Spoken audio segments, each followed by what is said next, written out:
Bienvenue dans ce nouvel épisode du Cinéma est partout. Aujourd'hui, nous allons parler de pouvoir.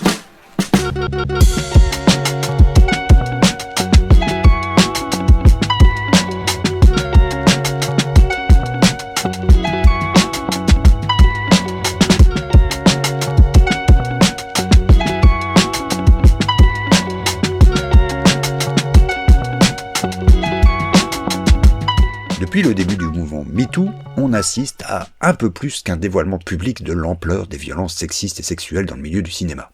C'est une remise en cause des mécanismes de pouvoir dans l'industrie à travers ses abus les plus ignobles et la manière dont ceux-ci ont été invisibilisés au cours des années. À ce titre, le procès de Gérard Depardieu, mais aussi les auditions de l'Assemblée nationale française sur les violences sexistes et sexuelles dans le milieu artistique ont été l'un de ses plus puissants révélateurs. Ce qu'ils ont révélé, c'est que ce ne sont pas uniquement les hommes qui se sont défendus contre l'avalanche de témoignages concordants, ce sont les puissants. Ainsi, non seulement la défense de Depardieu a tenté de discréditer les accusatrices en raison de leur position sociale même dans la hiérarchie du cinéma, mais ce sont aussi les élites du cinéma, cinéastes, actrices, etc., qui ont juré, devant la barre et ailleurs, ne pas reconnaître l'homme décrit lors du procès. Et on pourrait dire la même chose de ces cinéastes, critiques, gérants d'institutions, agents d'acteurs et d'actrices lors de leurs auditions en commission. On ne reviendra pas ici sur le concept ridicule de cancel culture, qui voudrait que de grands artistes, journalistes, politiciens soient empêchés de travailler par la seule force d'une masse informe, ignare et vindicative, alors qu'une vraie cancel culture existe depuis les débuts du cinéma, mais dans l'autre sens. Les livres sur les coulisses du cinéma regorgent de cas d'actrices, de scénaristes et autres dont le nom a été rayé de la carte par la seule volonté d'un producteur, d'un cinéaste ou d'un acteur. Et le cinéma n'est bien sûr pas le seul art, ni la seule industrie dans ce cas. Par contre, il est peut-être bon de se pencher sur l'origine de ce pouvoir, de cette hiérarchie stricte dans une industrie qui est, plus que tout autre, un effort artistique collectif. Pourquoi les cinéastes sont-ils les auteurs des films ? Pourquoi tant de créateurs essentiels à la fabrique d'un film sont-ils invisibilisés ? C'est justement à ces questions qu'entreprend de répondre un livre paru récemment. Qu'est-ce qu'un auteur de cinéma, art, pouvoir et division du travail de Jérôme Pacouret, paru aux éditions du CNRS.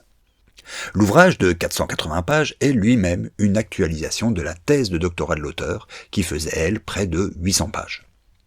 D'emblée, Pacouret tord le cou à une légende qui voudrait que la notion d'auteur attribuée aux cinéastes est une invention des futurs auteurs de la nouvelle vague, et qu'elle s'applique au seul cinéma d'auteur ou indépendant. En sociologue, Pacouret étudie les rapports de force dès les débuts de l'art cinématographique, les luttes entre producteurs, scénaristes et cinéastes pour la paternité des films, pour des raisons bien sûr symboliques, de prestige, mais aussi pécuniaires. Il souligne aussi que ces rapports varient dans le temps, l'espace et les conditions de production. Il prend ainsi pour exemple My Beautiful Laundrette, connu chez nous comme un film de Stephen Frears, mais considéré en Angleterre plutôt comme un film d'Hanif Kureishi, l'auteur de son scénario. Et cela principalement car il s'agit d'un téléfilm, intégralement produit par la BBC. Ou encore, il parle de la revalorisation symbolique du métier de scénariste suite à l'arrivée de l'âge d'or des séries au tournant des années 2000.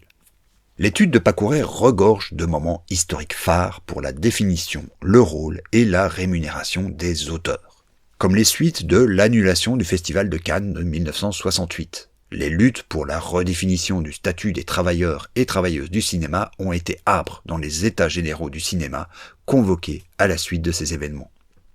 Un cinéaste comme Claude Chabrol, par exemple, était partisan d'une dévalorisation du statut d'auteur de film pour le réalisateur, et d'une redistribution collective des recettes brutes d'un film, soit dès le premier euro engrangé.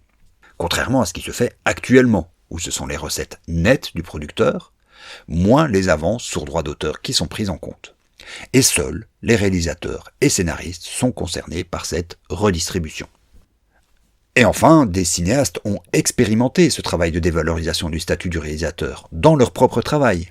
On pense à Jacques Rivette, et bien sûr à Jean-Luc Godard, et surtout à des cinématographies émergentes, comme le cinéma novo ou les cinémas issus de la décolonisation. Mais comme souvent dans les révolutions, le mouvement de 68 a abouti, au cinéma comme ailleurs, à une reprise en main, peut-être plus sévère encore, du pouvoir par ses détenteurs originels. Car les États généraux ont aussi abouti à la création de la Société des réalisateurs de films, qui marque la séparation des cinéastes du milieu syndical. Ceux-ci étaient en effet précédemment membres à la fois de la SACD et des sections des arts des syndicats traditionnels, au titre de techniciens du cinéma, comme tous les autres. La première revendication de la SRF a été de revendiquer la propriété artistique des films pour les réalisateurs. Pas la paternité, ni le seul droit moral, la propriété. C'est de ce moment qu'on peut dater en France l'officialisation de la distinction des cinéastes vis-à-vis des autres travailleurs. Et cette distinction se fait sur une question de propriété. Et qu'on ne s'y trompe pas, le même mouvement apparaît quelques années plus tard aux États-Unis. Plus que de la nouvelle vague, c'est donc plutôt des suites de 68 que date la prédominance, au moins symbolique, du cinéaste dans le cinéma français.